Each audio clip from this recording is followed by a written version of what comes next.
Hey galera, Jason aqui, mais um episódio do ASMI, analisando sinopse de mangás dos inscritos, nosso podcast semanal aqui, onde eu faço exatamente o que o título diz. A gente troca aquela ideia sobre as ideias de mangás enviadas por vocês para mim. Se você tem vontade de ter a sua ideia, sua sinopse do seu mangá analisada aqui em um dos nossos episódios, dá uma conferida aqui na descrição que tem um link para um vídeo onde eu ensino você a montar sua sinopse e enviar ela para aparecer aqui no nosso quadro. Caso você não possa esperar aqui o tempo que leva um bocadinho aí para poder ser analisada, já que a nossa fila é um tanto longa, você pode se tornar membro no canal do YouTube a partir de R$3 por mês. Você me ajuda demais a continuar aqui com esse projeto, né? Não só o podcast, como também o canal no YouTube e outros projetos aí que eu faço para ajudar todo mundo que quer fazer mangá aqui no Brasil.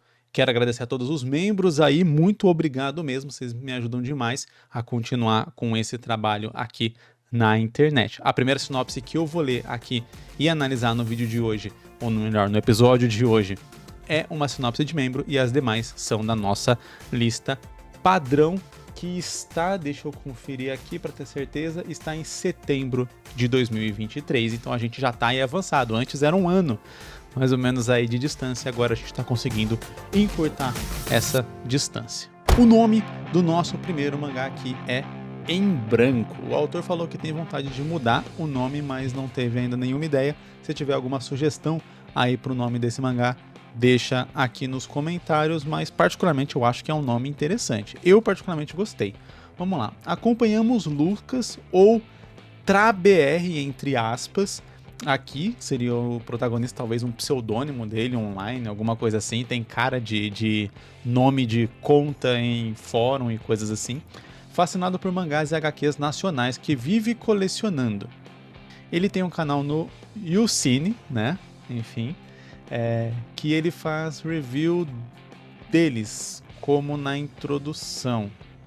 Você faz uma história, eu vou conhecer e espalhar aos quatro ventos. Tá, eu imagino que essa seja a introdução dos vídeos do Lucas, né? E aí TraBR deve ser talvez o nome do canal dele, do perfil dele nas redes sociais, alguma coisa desse tipo. Foi o que eu consegui entender aqui até agora. Até que um dia ele recebe um mangá em branco de uma fã. Ao abrir, vários personagens de obras que foram esquecidas e nunca tiveram suas histórias feitas saem deles. Isso me deixou bastante na dúvida, vamos ver se ele dá uma explicada mais pra frente, mas vamos lá. Agora Lucas deve impedir que eles destruam os seus criadores por desistir deles, mas Lucas não estará sozinho, pois além dos que querem destruir seus criadores, há os que querem os inspirar a escrever as histórias e mudar umas coisinhas. Mas com a ajuda principal de uma personagem chamada Dorminus, uma vilã que não sabe quem a criou. Tá, ficou meio cortada essa última informação, mas com a ajuda principalmente de uma personagem chamada Dorminus, uma vilã que não sabe quem a criou. Tá certo. Interessante. Particularmente, eu não gosto muito da ideia dos outros personagens que querem inspirar seus criadores e mudar algumas coisas, etc. Pelo menos não como uma espécie de foco. Por quê? Porque o outro objetivo dele, eu gostei muito da ideia. Tenho que dizer aqui que eu gostei bastante da ideia. Voltando. O outro objetivo de salvar, literalmente, outros criadores, né? Me parece muito mais, como posso dizer, urgente, essa é a palavra, do que ajudar alguns outros. Eu entendo que dentro da grande metáfora aqui da história, que tem a ver com o tanto de histórias, personagens que são criados e esquecidos por nunca verem a luz do dia ali, tenta se trabalhar essa questão de para onde estão indo esses personagens e o quão triste é a vida desses personagens que foram esquecidos ou que não foram trabalhados ali. Essa sinopse aqui, né, tem algumas observações, e uma delas particularmente eu achei interessante, que é a Dorminus, ela ter sido criada pelo próprio Lucas e ele mesmo não se lembrar. Isso eu particularmente gostei bastante disso ser a ideia, porque ao perceber isso a gente colocaria um conflito um pouco mais pessoal dentro da própria história, né? Então você teria o Lucas correndo atrás desses personagens, né? E tentando achar o autor deles, etc. Eu me pergunto como que a gente poderia fazer isso na prática, de ele localizar esses autores e tal, já que imagina-se que não seriam autores famosos ou algo assim, né? Porque, novamente, pela metáfora da história, a ideia seria do tanto de pessoas que têm vontade de criar suas histórias, mas acabam não criando, acabam deixando essas ideias morrerem.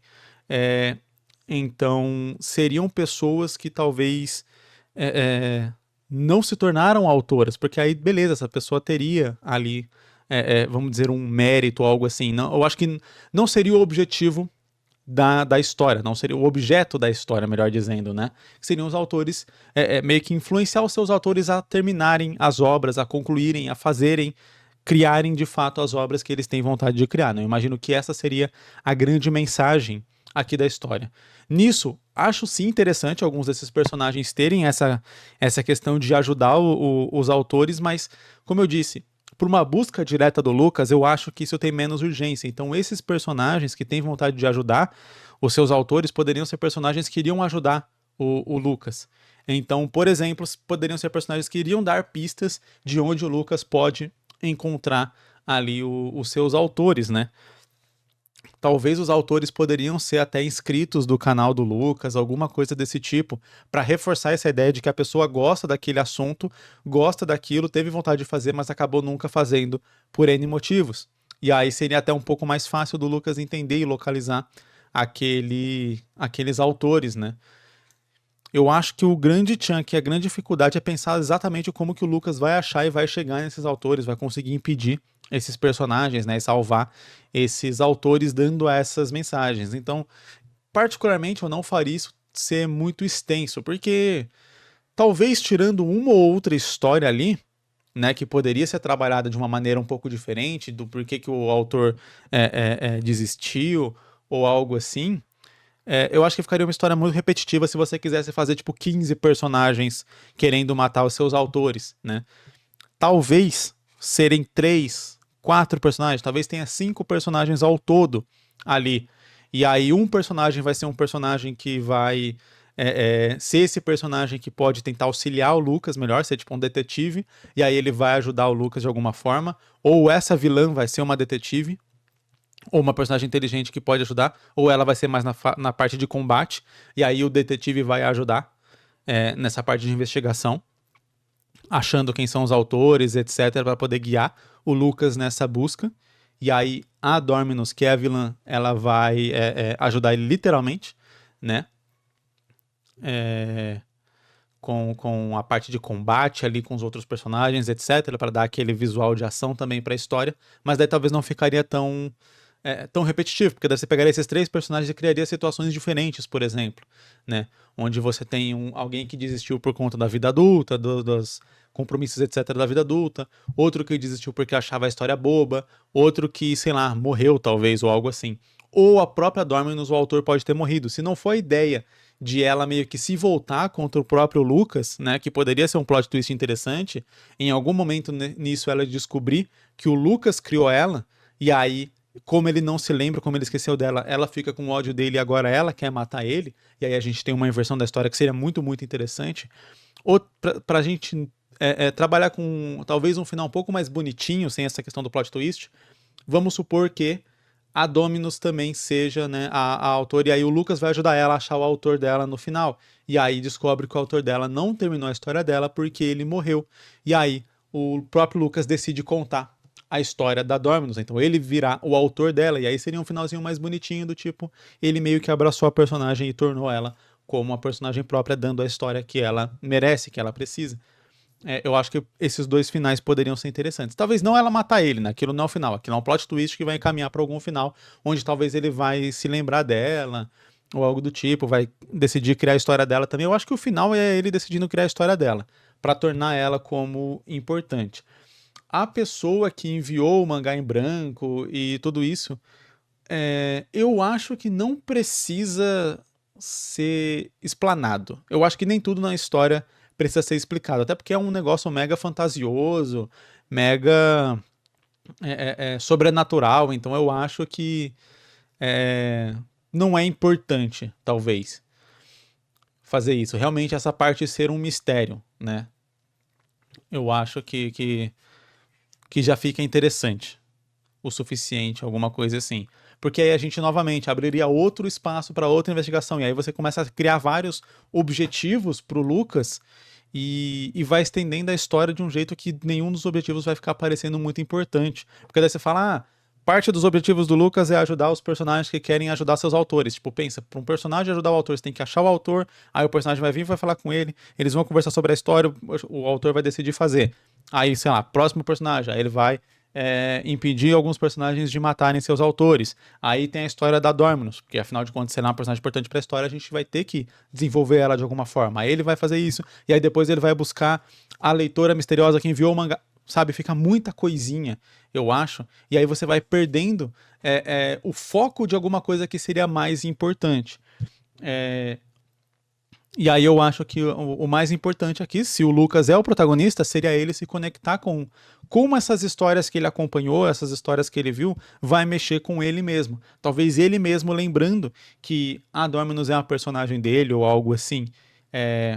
E aí ela vai se voltar contra ele, mas ele vai criar a história ou algo assim, e isso que vai meio que salvar ele mesmo no final ou algo assim. Os dois podem meio que descobrir quase que ao mesmo tempo, ou ela pode descobrir quando ele descobrir.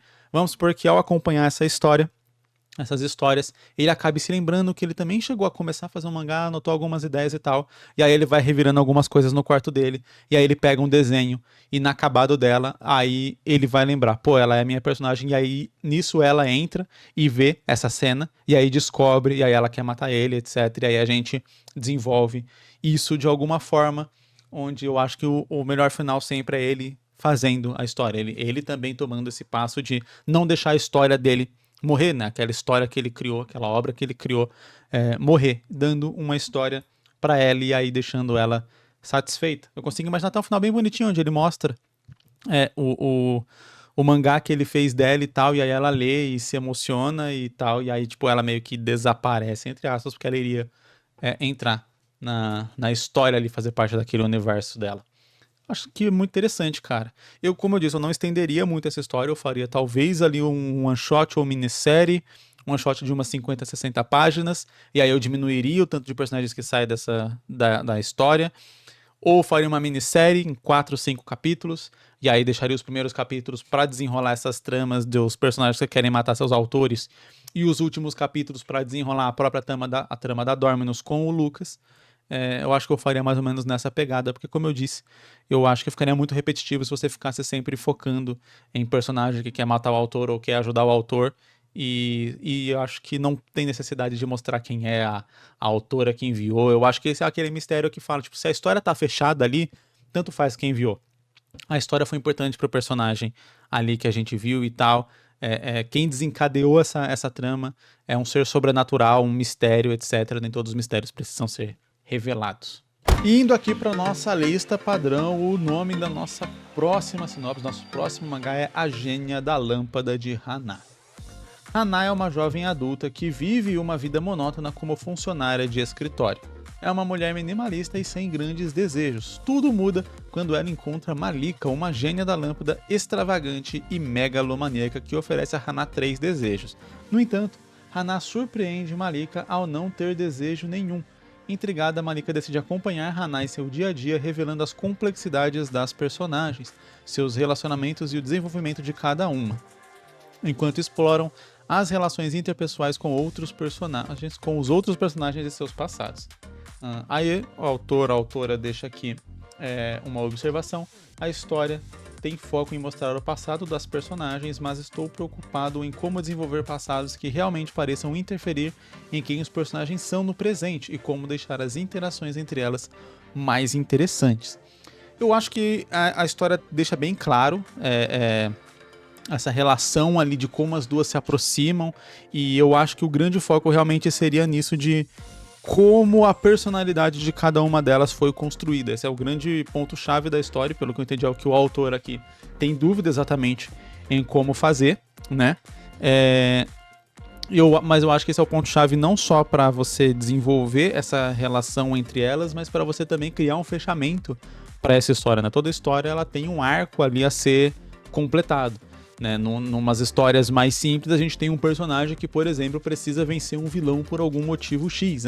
Ele precisa vencer esse vilão porque esse vilão sequestrou alguém que ele ama, ele precisa vencer esse vilão porque esse vilão matou alguém que ele ama e agora ele tá buscando vingança, ele precisa vencer esse vilão porque esse vilão tá ameaçando alguma coisa que ele ama, etc. Nas histórias mais simples você tem um arco muito mais fechado, não que isso tire a necessidade de você precisar desenvolver quem é aquele personagem, por que ele quer enfrentar aquele vilão e quais são os problemas, não só externos, né, o vilão, mas também os problemas internos que ele vai enfrentar ao longo dessa jornada para que esse personagem seja mais interessante, mais profundo e não só ali, sei lá, um bonequinho guiado pela trama para fazer as vontades do autor. Aqui é uma história completamente sobre desenvolvimento de personagens, né? Então, você não vai ter necessariamente ou não precisa ter uma trama externa diretamente sendo trabalhada ali, mas sim uma trama interna, ou seja, algo que algumas dessas personagens ou as duas personagens precisam aprender e precisam melhorar na sua vida e que só o contato de uma com a outra é que vai, como fala? Gerar isso na outra, de modo que só essas duas personagens estando juntas que elas vão aprender algo que vai melhorar e evoluir ambas como pessoas. Se a gente tem aqui personalidades completamente distintas, né, no caso da Hana sendo uma personagem que não tem muitos interesses, não tem muita motivação, não tem muitos motivos até para continuar vivendo, né? Simplesmente levando um dia após o outro sem muitos desejos, enquanto você tem a gênia, como que é o nome? Malika. A Malika, ela sendo alguém já muito mais exagerada e tal, e talvez ela possa ter essa sede insaciável por novas coisas, por novas experiências, por coisas assim. Eu acho que o ponto interessante seria exatamente explorar o que aconteceu no passado de cada uma dessas personagens, eu acho que o próprio autor sabe disso, que tornou elas a ter esse tipo de personalidade, e quando confrontadas em certas situações uma com a outra, essa fragilidade vai ser quebrada e elas vão aprender uma com a outra a serem mais equilibradas. Então, a Hana aprender com a Malika a ter um pouco mais de desejos, de objetivos, e a Malika aprender com a Hana a ser um pouco mais satisfeita ou agradecida, grata talvez, com as coisas que ela tem, com aquilo que ela já tem. E aí, beleza, como que a gente pode imaginar esse tipo de coisa? Se a Hana é uma personagem que ela não tem muitos desejos, não tem muito interesse, não tem muitos motivos, como eu disse, até para continuar vivendo, talvez dá para imaginar que ela tem um problema muito sério com autoestima, até de não acreditar que ela merece certas coisas. Então isso também limita os desejos dela, porque ela fala, eu não mereço, eu não consigo, eu não posso. Então essa falta de autoestima faz com que ela também seja muito... Tava com a palavra na ponta da língua e acabei esquecendo. Mas enfim, que ela não tem essas grandes motivações, esses grandes objetivos, essas grandes ambições, né? Então ela acaba sendo grata, mas eu acho que aqui não vai ser necessariamente grata a palavra, mas satisfeita com aquilo que ela tem, só que até de uma maneira ruim, né? De modo que ela precisa aumentar essa autoestima dela a ponto de ela perceber que ela também merece ter mais coisas e que o ponto de ela não ter um desejo é ela acreditar que ela não merece, que ela não é boa o suficiente para aquilo. E aí você pode criar todo um contexto para essa personagem onde era dito que ela não era tão boa, talvez ela tinha uma irmã mais velha que era muito boa em tudo. E aí ela sempre se espelhava naquela irmã, e aí de repente aquela irmã morre, ou acontece alguma coisa com aquela irmã, e ela fica sempre à sombra dessa irmã. Os pais podem comparar ela muito com a irmã, você devia ser como sua irmã, você devia se comportar igual a sua irmã, que é algo muito comum de acontecer, né, em famílias assim. E aí, por conta disso, ela cresceu desenvolvendo essa personalidade de que ela não consegue ser tão boa quanto a irmã dela, então por conta disso ela tem que se satisfazer, ela tem que aceitar as poucas coisas que ela tem, porque ela acredita que aquilo é o máximo que ela vai ter. Enquanto a Marika pode já, né, indo já diretamente pro oposto, ela pode, talvez, ela é uma gênia, ela realiza desejos, a gente teria que colocar alguma relação dela com isso também. Talvez, vamos pensar aqui, talvez exatamente por sempre ter realizado desejos, sempre serem desejos muito fúteis, ela acabou criando essa personalidade de querer sempre coisas novas, experiências novas, de nunca estar satisfeita com nada. Então, foram tantos anos sempre tentando realizar desejo assim que exatamente, né, até faz sentido, porque é o motivo pelo qual ela ficou junto da Hana, é o fato da Hana não ter desejo nenhum, e ela tentar entender isso, e aí ao perceber também, tentando mudar a Hana, né, ela pode ter uma influência ativa de tentar mudar a Hana, de tentar jogar a Hana em situações, e aí por ela ser uma Hana, ela pode criar situações mágicas para isso, para fazer a Hana desejar certas coisas, só que ela também ser quebrada ao ver que a Hana é satisfeita com algumas das coisas que ela tem. Então vamos dizer que cada uma tem um ponto positivo.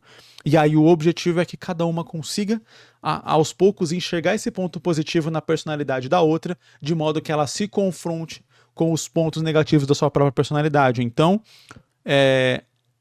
a Malika, ela pode, exatamente por essa personalidade dela, de ser extravagante, de ser megalomaníaca, de sempre querer coisas novas, de sempre estar em busca de algo novo, quando ela percebe que a Hana, ela tá satisfeita com várias coisas da vida dela e que ela não vai mudar, ela pode até querer sair, mudar, ir buscar outra pessoa e tal, e aí talvez, beleza, ela vai desistir da Hana por um tempo, vai achar uma outra pessoa que vai pedir os bons e velhos desejos extravagantes de, eu quero ser a pessoa mais bonita do mundo, eu quero ser a pessoa mais rica, eu quero ter sucesso, saúde, imortalidade, sei lá, qualquer coisa desse tipo, né? E aí ela vai ver aquilo como monótono, como tipo, sério, mas ó. E aí, tipo, a gente pode até colocar esse contraste de talvez quando ela sair e ver essa pessoa pode perder algumas das coisas que ela tinha de bom por buscar essas coisas extravagantes e megalomaníacas, e aí ela vai lembrar da Hana e de como a Hana era satisfeita com certas coisas ali que eram pequenas, que eram simples, mas que eram muito significativas, ou seja, internamente para ela, aquelas coisas eram muito grandes, grandiosas, extravagantes e megalomaníacas, né? Como um relacionamento. Por exemplo, vamos supor que a Hana tem lá um cachorrinho ou um gatinho, né? Minha gata que tá dormindo aqui do lado, que apesar de ser um bichinho simples, né? Pode ser até ser interessante na história ser um cachorro sem raça, um vira-lata, etc. Um gato sem raça também, pra exatamente ser aquela coisa simples, mundana.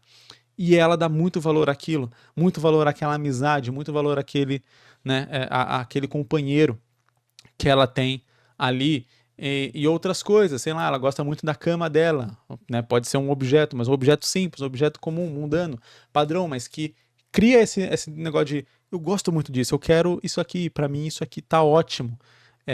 E aí a Malika, percebendo isso e percebendo que outras pessoas talvez não valorizaram aquelas coisas que elas tinham e que eram muito importantes por quererem coisas que são só maiores e grandiosas, muitas vezes aos olhos dos outros e não aos próprios olhos, faz com que ela volte atrás e perceba, e aí seria, por exemplo, um momento de aprendizagem dessa personagem.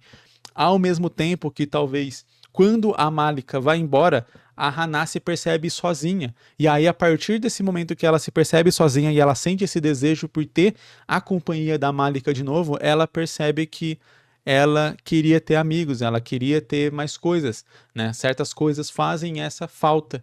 E aí ela começa a ter esse princípio de ambição, eu vou chamar de ambição aqui por falta de outra palavra nesse momento, mas de talvez desejo mesmo, de desejo por algo a mais, de tipo, eu não tô satisfeita estando sozinha, eu quero a amizade da Malika de novo, mesmo que não seja para ela ser a minha gênia, mas eu quero pelo menos ter ela como amiga. E aí seria um momento em que as duas, estando separadas, se confrontariam com seus próprios demônios, e aí elas se encontrariam e seriam amigas de novo, e uma entenderia um pouco mais a outra, elas ficariam um pouco mais equilibradas. Eu acho que funcionaria super, funcionaria demais. Então seria aquela dinâmica padrão de histórias de amizade, né? Histórias de amizade ou de romance costumam ter mais ou menos essa dinâmica. Então você tem dois personagens que eles são diferentes, eles se aproximam por algum motivo do roteiro, né? No caso aqui o motivo já está muito claro e muito bem feito. Eles vão ter ali situações engraçadas de discordância, só que nessas discordâncias eles também vão aprendendo um pouco um com o outro, só que aquele apego à própria personalidade faz com que eles se separem em um momento da história, geralmente já ali mais pra perto do final, onde você rompeu a amizade, rompeu o relacionamento, etc. E aí depois, quando eles estão separados, eles percebem a falta que sentem um do outro e que aquelas intrigas que eles tinham não eram intrigas de verdade, eram picuinha ou algo do tipo, não era algo tão importante quanto o que eles tinham de bom juntos. E aí é quando eles decidem se juntar de novo, e geralmente é onde a história termina, né? Finaliza com eles compreendendo aquela situação e tendo muito mais noção ali dos próprios sentimentos, da própria personalidade, etc. Eu acho que funcionaria nesse mesmo sisteminha padrão aqui, só que, né, dentro do contexto aqui da história de um gênio e uma... acho que chama amo, né? Um gênio e um amo. Aqui. Ama, no caso. Indo aqui para o nosso próximo mangá, o autor fala aqui que não tem uma ideia para um título. Novamente, se tiver alguma sugestão, coloca aqui nos comentários que vai ajudar ele. Vamos ler aqui a ideia. Num mundo onde heróis e vilões existem, nós iremos acompanhar um vilão em ascensão que está querendo provar para o seu pai, que foi um dos maiores vilões da história do Brasil, que ele era sim capaz de ser um grande vilão. Esse ele era me confundiu, porque eu não sei se ele tá falando do pai ou dele mesmo. Eu acho que tá falando dele mesmo, porque já falou que o pai era um dos maiores vilões da história do Brasil. Então, que ele é sim, né? Que a gente vai acompanhar isso ao longo da história. Falar que ele era, parece que ele já foi, já morreu, já aconteceu. Então, né? Que ele é sim capaz de ser um grande vilão. E que é tão bom quanto seus irmãos, mesmo não tendo poderes. Eu tenho uma dúvida que me deixa meio travado aqui na análise dessa história, que é o porquê a necessidade de ser um vilão. Eu só consigo imaginar essa necessidade pela vontade de não criar um herói bonzinho ou algo assim, ou talvez de não ficar aquela pegada Boku no Hero, né, que é o lance do, eu quero ser um herói, mas eu não tenho poderes, então como eu vou ser um herói? E aí você faz isso oposto, né, eu quero ser um vilão, mas eu não tenho poderes, então como eu vou ser um vilão? Você só mudou uma palavra.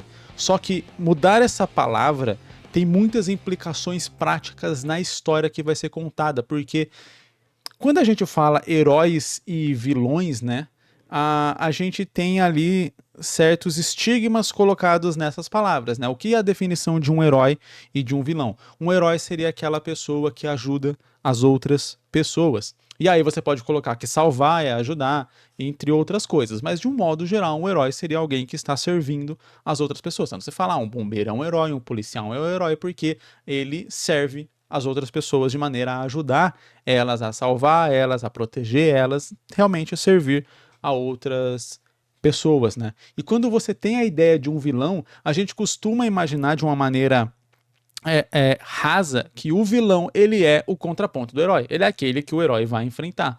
Mas o vilão ele é uma palavra genérica para a gente se referir a qualquer pessoa que cause mal à sociedade ou às outras pessoas. Então um bandido, um traficante, que não deixa de ser um bandido, um ladrão, um assassino, enfim, entre outras milhões de coisas. Claro que, a depender do status quo, o que seria considerado um vilão aos olhos da sociedade pode, na verdade, ser um herói, como um rebelde, por exemplo, que aos olhos de um governo autoritário pode chamar ele de terrorista. Ele seria um vilão nessa visão, porém ele é um herói para as pessoas que estão sendo ali oprimidas por aquele governo autoritário. Então tem uma questão ali de certo ponto de vista, mas quando você define a sociedade é dividida entre heróis e vilões, e aí você fala, esses aqui são vilões e tal, e eles querem ser vilões, você tem que empregar algum requisito de maldade neles. E eu tô falando aqui maldade entre aspas, porque a maldade também, novamente, é um conceito raso, né? Novamente, um bom vilão é um vilão que tem aquele seu objetivo como algo certo, algo correto que ele tá fazendo, né? Acho que a melhor definição resumida é um bom vilão é aquele que se enxerga como herói. Né? Então, ele tem uma visão ali de algo que ele quer provar e ele acredita que isso é bom, de alguma forma. Seja para ele, seja para a sociedade, seja para alguém. Ele acredita que de alguma forma aquilo é bom, ainda que seja bom só para ele. E aí ele é extremamente egocêntrico, mas ele é um herói da própria vida dele. Ele tá se ajudando em primeiro lugar, mesmo que para isso ele esteja ferrando outras pessoas. Então, o ladrão que ele vai tirar a riqueza de alguém, né, os pertences, enfim, vai tirar ali de alguém para dar para ele mesmo, ele tá fazendo o bem para ele mesmo, ainda que ele seja, né, mal por estar fazendo mal a outras pessoas. Então, a lógica é essa. Quando a gente faz um personagem que faz mal a outras pessoas, à sociedade, a essas coisas, a gente só consegue empatizar com ele se a gente conseguir entender um certo princípio ali que ele tem e que de modo que ele acredita naquilo a ponto de ele achar que aquilo é bom de alguma forma, mesmo que ele esteja fazendo algo que seja questionável. Vamos lembrar aqui sempre do Thanos, né? Em Guerra Infinita ele acredita que ele tá fazendo a coisa certa, matando metade do universo. Ele é completamente louco, ele é um psicopata, só que ele acredita que aquilo seria um grande sacrifício que ele está tendo de fazer para poder criar um universo melhor para todos. Então ele faz algo extremamente cruel e sádico, mas para o que ele acredita ser um fim positivo. E aí é por isso que eu fico complicado com essa definição de vilão aqui dentro dessa história, porque ela me parece um pouco gratuita só para você dizer que, tipo, meus personagens são maus, meus personagens são vilões, são anti-heróis, não são personagens bonzinhos ou algo assim. Porque a história, a gente pode mudar isso aqui para praticamente qualquer palavra. A palavra vilão a gente consegue mudar para praticamente qualquer palavra. E aí você não vai ter uma certa barreira de empatia com esse personagem que você vai precisar criar. Como que ele se prova um grande vilão? Se ele explodir um prédio e matar, se ele explodir uma maternidade e matar 180 bebês, ele vai ser um grande vilão, um mega de um vilão? Aí você fala, pô, Jason, mas explodir um prédio e matar 180 bebês é muita maldade, né? Você fala, mas você tá fazendo uma história de vilão. E aí, entende que as coisas começam a se complicar, porque o que é ser um grande vilão? Aí você fala, matar o grande herói. Mas daí, beleza, você vai enfrentar ali o grande herói, mas por quê? Só porque sim? Só porque ele é o herói? E aí você vai se considerar um vilão porque você quer enfrentar o herói? Entende que fica um conceito um tanto raso, de objetivo mesmo? Eu acho que isso só funciona, essa história só funciona se ela for uma história de comédia. Se ela for uma história pra ser boba, pra ser realmente esse raso do vilão. Eu sou vilão por quê? Porque eu não gosto do herói, ele é feio e ele é muito bocó. Então eu vou enfrentar ele e vou ser um vilão. E aí você fala, nossa, mas você parece estar menosprezando a história. Não, não estou menosprezando a história, mas dentro de uma história de comédia você pode criar uma motivação que parece boba para uma história que se levaria a sério. Você fala, nossa, sério, essa é a motivação do personagem? Mas dentro de uma história de comédia você pode criar essa motivação e aí você trabalhar a parte séria da história, ser a parte, por exemplo, de aceitação aqui do pai. Então você vai trabalhar o sentimental dessa história, o emocional dessa história, sim, de maneira séria, de maneira profunda, pra gente se conectar e se importar com esse personagem, mesmo ele sendo um vilão bocó com um objetivo bobo, ou pelo menos com uma... Não é o objetivo a palavra, porque o objetivo seria se provar pro pai, e esse objetivo não seria bobo, mas com uma motivação, isso. Com uma motivação boba, ou pelo menos uma atitude boba, acho que atitude seria a palavra melhor. Uma atitude boba de ser um vilão só de tipo, eu sou um contraponto ao herói. Ele é herói, então eu sou vilão porque eu não gosto dele, eu vou bater nele. Só que aí você vai explorando essas situações de uma maneira engraçada. E aí você usa esse tosco de propósito ao seu favor. Então, a motivação dele ser boba vai servir ao propósito da história, já que é uma história de comédia. E toda história, ela precisa de um quê emocional.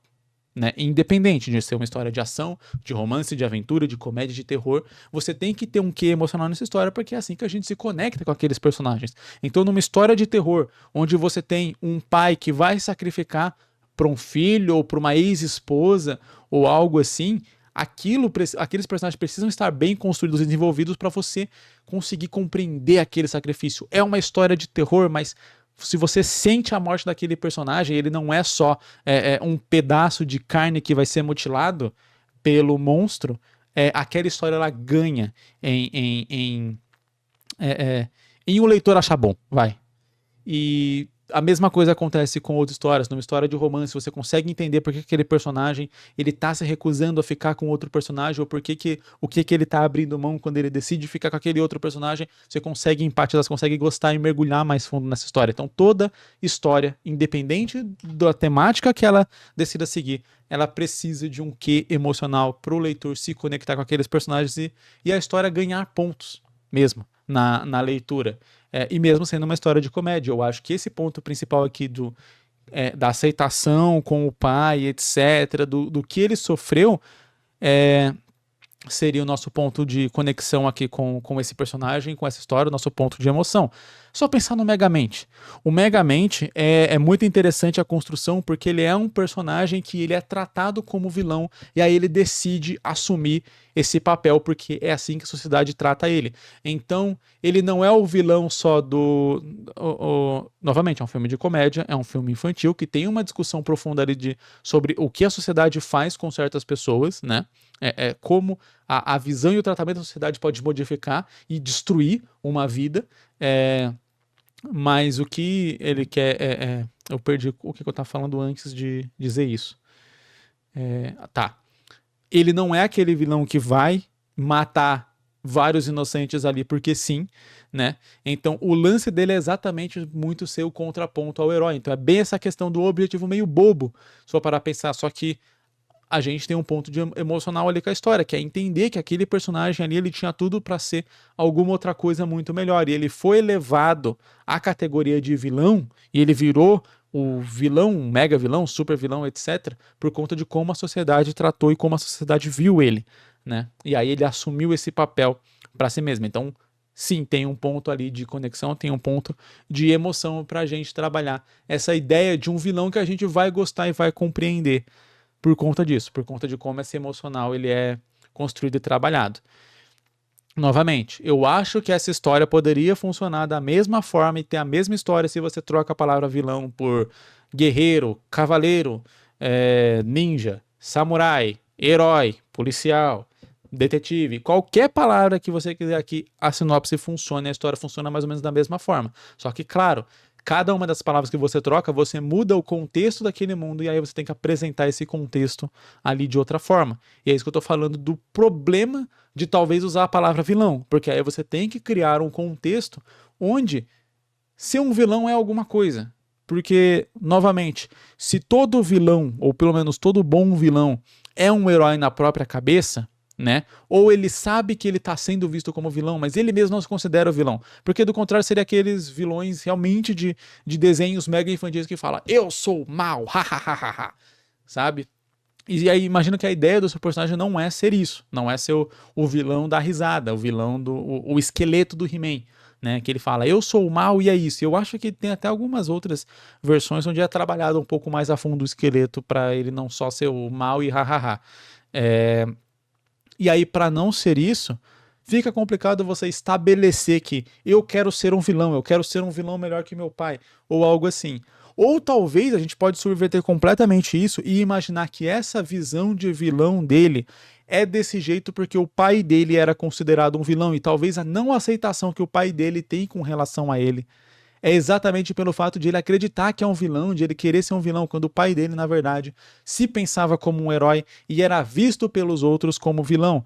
E aí, o personagem principal, na verdade, tem uma visão fechada sobre isso, acreditando que ser vilão é legal porque ele acha o pai dele legal e o pai dele era visto como vilão. E aí, só com algum amadurecimento que ele vai ter ao longo da história, dos acontecimentos que vão ser colocados na história, é que ele vai entender que não, ser vilão não é uma coisa legal. Meu pai ser visto como vilão, na verdade, está errado. Ele fez umas coisas que ajudou muita gente, só que foi tratado como se ele fosse mal. Porque talvez, sei lá, ele cometeu um erro ou alguma coisa assim e ele foi tido como vilão. Aí fica interessante porque daí você coloca essa questão do vilão na história, só que aí você aprofunda isso um pouco mais para realmente trabalhar um pouco o que é herói e vilão, o que é o conceito de herói e vilão. Acima só do herói usar capa, vilão usar máscara preta, sabe? Indo realmente ali no... herói e vilão é só uma construção da sociedade que a gente nomeia para pessoas que a gente acredita que fazem X coisa. Então, o herói é para pessoas que fazem coisas do bem e vilão para pessoas que fazem coisa do mal. Só que essas coisas feitas, que a gente considera bem e mal também, que também são construções da sociedade, elas têm questão muito de ponto de vista. Como eu falei, um rebelde pode ser considerado o herói pelo grupo oprimido e ser considerado o vilão pelo grupo opressor. E quem está na narrativa do comando pode decidir ali quem tá no comando da narrativa do comando. Quem tá no comando da narrativa pode decidir como é que isso vai ser visto pela maior parte das pessoas que não está diretamente em um ponto ou outro daquela visão, né? E aí pode ser exatamente esse o caso, talvez do pai do nosso personagem. E eu acho que seria bem interessante ver essa construção do personagem que, por ter uma visão mais simples, ele vai falar, ser vilão é legal, quero ser vilão e tal. E isso vai condizer exatamente com o negócio que eu falei, que muita gente fala, não, eu quero que o personagem seja vilão porque ele vai ser mal, ele não vai ser bonzinho. E aí o personagem pode ter exatamente essa visão simples de eu quero ser mal, eu não quero ser bonzinho, eu vou ser um vilão e não sei o quê. E aí à medida do tempo que ele vai entendendo o que é ser um vilão, ele fala, pera, eu não sou assim, eu não vou explodir um hospital com um bebê, eu não vou matar um inocente na rua, eu não vou roubar alguém que eu sei que precisa daquele dinheiro só porque eu quero o dinheiro mais do que essa pessoa. Eu não sou mal, eu sou um vilão. Aí ele começa a entender, pera, mas ser vilão significa ser mal? Então meu pai é mal? E aí ele pode entender que na verdade o pai dele está sendo visto como mal, visto como vilão, mas na verdade não era. E aí que ele vai sair daquela camada superficial do que é ser um herói e vilão e vai entrar numa camada muito mais profunda e você cria esse arco de personagem ao longo aí dessa história. E indo aqui para nossa última sinopse de hoje, o nome dela é King, K-I-I-N-G-K, como se fosse King, mas você coloca um I a mais e um K no final, King Hunt, e Hunt está escrito não Hunt de caça, tá? Como se lê, Hunt, H-A-N-T. Não sei se a ideia era ser algo diferenciado mesmo, talvez esteja em outra língua, alguma coisa assim, ou se o autor queria escrever em inglês, mas ele não sabia como que era a grafia das palavras, e era pra ser King Hunt, né, tipo, a caçada ao rei, né, enfim, ou caçada real, algo assim. Enfim, não sei qual que era a intenção, mas beleza. Vamos pra sinopse. Há muitos anos atrás havia um reino, o maior de todos os reinos, o reino de Lindolf. Nossa, só em uma frase ele escreveu reino 3 vezes. Aqui você poderia só, tipo, há muitos anos atrás, o reino de Lindolf era o maior entre todos. Pronto, você colocou o reino uma vez só e reduziu bastante a frase. Mas um dia o rei foi assassinado e o reino foi tomado por O. Ponto, só O. Enfim. Que iniciou o seu reinado de tirania. A gente já teve variações da palavra reino e reinado uma par de vezes. A economia virou de cabeça para baixo, os crimes dispararam e assim foi por muito tempo. Com a altíssima taxa de criminalidade, surgiram várias organizações para tentar combatê-la: a polícia, os caçadores de recompensa e os assassinos. O mundo é semelhante ao de Hunter x Hunter, com elementos atuais como prédios, cidades, carros, etc. A história começa com o nosso protagonista chamado Orin L., que é um caçador de recompensas que acabou de alcançar a classe 5 dos caçadores de recompensas. O que significa que ele terá que reunir um grupo para formar a sua pequena equipe de caçadores pertencentes à guilda maior chamada de Fiona. Encontrando pelo caminho Diana, uma princesa mimada que quer se provar capaz, e Leon, o melhor amigo de infância de Orin. Então ele não encontrou pelo caminho se era o melhor amigo de infância, ou eles se perderam e se reencontraram. Ficou meio estranha essa frase. Assim, os três partem para a jornada, ao longo da qual vamos descobrindo a verdade sobre o reino, o passado perdido de Orin e muitas aventuras emocionantes. Eu já comentei aqui algumas vezes nos nossos episódios, onde geralmente a história termina assim, que eu sinto que o autor tem muitas ideias, mas elas ainda não estão muito conectadas, muito estabelecidas, né? Então você tem várias ideias esparsas sobre as 1000 aventuras que você quer contar nessa história, mas você não tem ali uma linha guia muito bem definida, porque você fala, a princesa Diana ela é mimada, ela quer se provar para quem? Para quê? E como que ela vai se juntar se ela é uma princesa, como que ela vai se unir a um grupo de caçadores de recompensa? Fica uma coisa, eles falam, ok, temos que desenvolver isso um pouco melhor. Eu imagino que o Orin já tá ali com o Orin. O Leon já tá ali com o Orin desde o começo, então ele não vai se encontrar, não vai ter uma relação assim. Eles já vão se unir. E o Orin me parece não ter um objetivo, né? Ali muito definido, um objetivo pessoal dele, uma busca pessoal dele. ele foi definido só como um caçador de recompensas de nível 5 que agora tem que juntar sua própria equipe para fazer ali aceitar as missões e tal. A gente pode estabelecer de alguma forma que ele, por exemplo, tem dificuldade de trabalhar em equipe. E aí a gente consegue criar aqui um desenvolvimento mais pessoal para ele. Eu tô matando aqui um insetinho que tava na mesa. Estava meio que desconcentrado no negócio. Não sei se vocês viram fazendo alguma coisa, que eu tava matando um insetinho. Enfim, então eu senti uma certa falta de desenvolvimento pessoal pro Orin, de quem é ele mais internamente do que só o papel social que ele está exercendo naquele momento ali da história. Porque daí quando você fala, ele junta amigos e vão fazer várias aventuras emocionantes e descobrir mais sobre o mundo. Basicamente, você está me descrevendo qualquer história. Qualquer história que tenha um pingo de lore e personagens, você vai ter aventuras que a gente espera que sejam emocionantes, porque a ideia, como eu falei aqui ao longo desse mesmo episódio, é que qualquer história seja emocionante em algum nível, né? Você tem alguma conexão emocional com a história em algum nível, e que elas vão ser divertidas, interessantes de serem acompanhadas, e que a gente vai descobrir mais sobre os personagens e o cenário onde eles estão inseridos, a ambientação. Então isso é padrão, é a mesma coisa que falar, eu tenho uma história que conta uma história. Então, aqui o que entra isso que eu sempre falo, né? Que quando eu vejo isso, eu sinto que o autor tem muitas ideias, mas essas ideias ainda não estão trabalhadas numa ordem conexa que ele fala. A história que eu quero contar é X. E o problema de você ter ideias esparsas e não entender a história que eu quero contar é X é que corre o risco da história ficar perdida. E quando uma história está muito perdida, o autor automaticamente também vai se sentir perdido. Afinal de contas, a própria história está perdida, e a chance de ele não fazer essa história ou de ele não concluir essa história, ela é muito, muito grande, porque quando você tem uma direção já é difícil achar alguns pontos e conectar algumas peças, fazer o ponto A ligar com o ponto B e o ponto B ir para o ponto C e o ponto C retomar de alguma forma o ponto A para o ponto A não parecer algo inútil ou gratuito na história. Isso já é difícil quando a história é A, B, C, D, E, F e vai seguindo uma ordem lógica. Agora, quando a sua história é A, 1, 3, C, 4, D, 8, cedilha, parênteses, aspas, Z, sabe? Quando a história ela é vários pontos, que você fala assim, eu tenho ideia de fazer isso aqui, eu tenho ideia de fazer isso aqui, eu tenho ideia de fazer isso aqui, o mundo é assim, não sei o quê. Você tem várias peças separadas e cada peça, às vezes, ela pode pertencer a um quebra-cabeças completamente diferente. E aí, por ter todas essas ideias, você quer tentar juntar elas, mas se você pega 7 caixas de quebra-cabeças diferentes, mistura as peças e tenta juntar, você nunca vai conseguir formar a imagem. Ou então o que você tem que fazer, quando a gente está fazendo e tem essas 1000 ideias, é você entender primeiro qual é a imagem que você vai montar ali no final, para que você possa selecionar só as peças que vão montar aquela imagem. Na metáfora aqui do quebra-cabeça é muito fácil, porque você vai pegar a caixa ali, geralmente a capa da caixa é a imagem final. Então você vai conseguir selecionar as peças ali com um pouco mais de facilidade.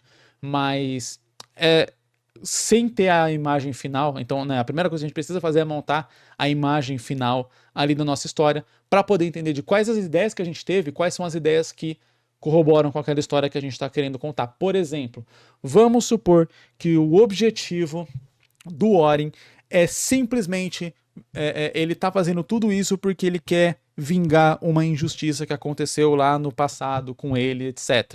Então, se a gente for focar na formação de equipe, for gastar muito tempo formando a equipe, a gente não está cumprindo esse propósito da história, que é combater essa injustiça. Se essa injustiça ou essa história não tem absolutamente nada a ver com um reino ou alguma coisa assim mais diretamente, pode ser com alguma outra milícia ou algo assim, talvez a história da Diana ela não contribua muito com essa história que a gente está contando, e aí talvez seja melhor deixar a Diana como uma personagem de uma outra história, com outro desenvolvimento, talvez num spin-off aqui dentro desse mesmo mundo. É aquilo que eu sempre falo, você não precisa fazer só um mangá na sua vida. A gente costuma ver histórias muito famosas de autores como se fossem a única história que eles fizeram, mas não é o caso. Eles já fizeram várias outras histórias. Acontece de que aquela fez sucesso, e aí por isso a gente escuta falar daquela. Mas todo autor, absolutamente todo autor, tem várias histórias que eles fizeram. é que você geralmente não escolhe qual é a que vai ser mais bem sucedida, né? Principalmente nos modelos de publicação que a gente costuma ver mundo afora, né? Que é com base em teste e repercussão. Então, você lança uma história, lança outra, aquela saiu melhor, aquela que vai ser continuada. Independente, muitas vezes, da própria vontade do autor. Tanto que o autor de Naruto tava muito de saco cheio de Naruto quando tava mais pro final. Enfim. Só que enquanto continuava fazendo sucesso, a gente continua lançando, né? Afinal de contas, todo mundo precisa pagar as contas. Então, o que eu diria aqui se você vai montar essa história, primeiro, seleciona todas essas ideias que você tem dessas aventuras e tal, e vê quais que vão contribuir para a imagem final da sua história. Por exemplo, se é uma história sobre formação de equipe, a gente pode construir a partir de um personagem que ele não sabe trabalhar bem em equipe.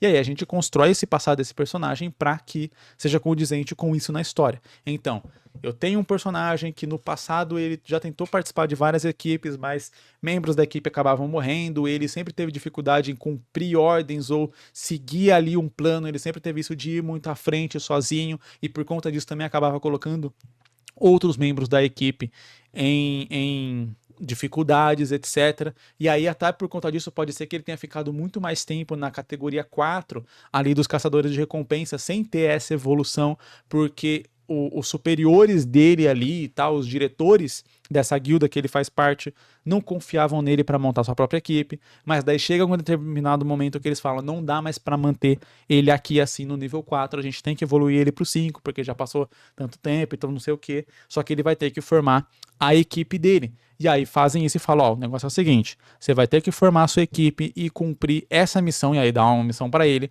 se você não fizer isso, você vai estar expulso dos caçadores. A gente precisa de novos líderes, a gente precisa de novas pessoas. Pode até inventar que alguma equipe foi para essa missão e morreu, e aí agora eles estão defalcados em questão de equipes, então eles precisam pegar mesmo um cara que é muito ruim para formar uma equipe, mas eles precisam dele porque eles precisam de mais equipes e tal. E aí a história é sobre formar equipe.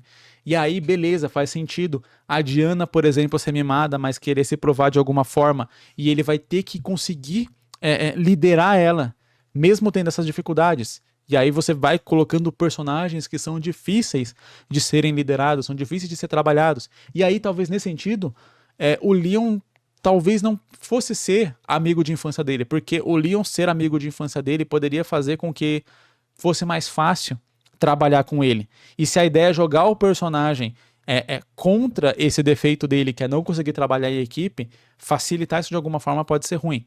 Claro que, por outro lado, talvez colocar alguém que conhece ele desde pequeno ali pode ser exatamente alguém que vai ficar confrontando ele com os defeitos dele, né, dizendo na cara dele os defeitos dele, para que ele possa ter essa visão de uma maneira um pouco mais escancarada. E até você, como autor, não precisa trabalhar isso de uma maneira mais subjetiva na história, onde ele vai percebendo, etc. Você coloca ali escancarado, na cara dele e na cara do leitor. Você é assim desde pequeno, você não sabe trabalhar em equipe, você quer fazer tudo sozinho, você precisa aprender a confiar mais nas pessoas. E aí ele vai negar, etc, tudo mais, mas isso vai ficar reverberando na cabeça dele e vai ser muito mais fácil de você trabalhar essa questão de como que ele vai perceber isso, porque literalmente tem alguém que ele confia, que ele gosta, que conhece ele desde pequeno, tá jogando isso na cara dele. Então, por um lado, fica mais fácil. Por outro lado, né, você tira um desses pontos que poderia ser exatamente jogar o personagem na fogueira. Jogar o personagem na fogueira, que eu digo, é colocar ele de frente para confrontar os defeitos dele ali. Então, colocar só gente difícil de ser trabalhada na equipe dele. E aí, assim, ele trabalhando com essas pessoas, ele conseguindo liderar e fazer uma equipe com essas pessoas, é que vai mostrar que ele aprendeu e superou aquele defeito a ponto de que ele vai fazer aquela missão difícil no final, onde, sei lá, outros líderes morreram com suas equipes e tal, e não conseguiram completar, etc. Eu acho que pode funcionar. Eu acho que poderia funcionar dentro desse objetivo. Mas, claro, eu não sei, eu tô inventando aqui. Tudo aqui fui eu que inventei, porque nada disso tá descrito na sinopse. Mas é mais ou menos assim que eu trabalharia uma ideia para eu poder saber qual que seria aquela imagem que eu preciso montar com quebra-cabeça. Então, eu imagino qual é meu personagem, eu imagino qual é o desafio que ele vai ter que enfrentar, beleza, com isso eu tenho um escopo ali de qual é a história que vai seguir mais ou menos. E aí eu consigo pegar aquelas peças do quebra-cabeça que são as várias ideias que eu tenho jogadas e falar, essa aqui dá pra encaixar aqui, essa aqui encaixa aqui, essa aqui encaixa aqui, essa aqui eu teria que fazer um rocambole muito doido pra poder encaixar. Então deixo ela pra um outro mangá que eu vou fazer algum dia. Lembrando, não é que você precisa jogar fora as suas ideias, porque eu sei que é uma droga você falar, pô, eu quero tanto fazer isso. Você não precisa jogar fora, mas você pode guardar aquela ideia pra de repente fazer um outro mangá em cima dela. Se é uma ideia que você gosta tanto, que você achou tão boa, de repente dá pra construir um universo só ao redor daquela ideia, pra aquela ideia funcionar. A gente geralmente tem muitas ideias, então não é só tipo uma ideia, cada ideia vai virar um mangá diferente. Muitas vezes várias daquelas ideias ali vão ficar conjuntas e vão ir pra um outro mangá. E aí vão virar 2, 3 mangás, por exemplo. E aí você vai conseguir acumular certas ideias, mas só deixando aquelas que combam para a história que estão encaixadas naquele caminho, que formam aquela imagem que você quer mostrar no seu mangá. E essas foram as sinopses de hoje. Muito obrigado para você que me acompanhou até aqui. Lembrando que se você chegou aqui até o final, é sinal que você tem muita vontade, né, de contar suas histórias, de fazer os seus mangás. Então vou te deixar aqui a recomendação de conhecer o Jornada do Mangaka BR, que é o meu curso sobre criação de mangá, que fala desde ali do zero, desde essa etapa de organizar suas ideias, né, até você realmente fazer o seu mangá, todas as etapas ali que você precisa entender para fazer o seu mangá e ter ele no final publicado, impresso aí na sua mão física, igual os mangás que provavelmente você tem da Panini, JBC, etc, entre outras editoras aí. Tenho certeza que se você tem vontade de fazer o seu mangá, esse curso vai te ajudar demais. O link tá aqui na descrição para você dar uma conferida lá nos materiais. É de graça para você conferir, e mesmo você entrando no curso, você tem 15 dias aí para testar o curso. E caso você não goste, você vai receber seu dinheiro completamente de volta, 100% aí do seu dinheiro de volta. Então não tem risco, não se preocupa, dá uma conferida porque eu tenho certeza que você vai gostar. Deixa seu like aqui embaixo se você estiver vendo pelo YouTube, deixa a sua avaliação se você estiver vendo em alguma outra plataforma de áudio, e eu vejo você em um próximo episódio. Falou!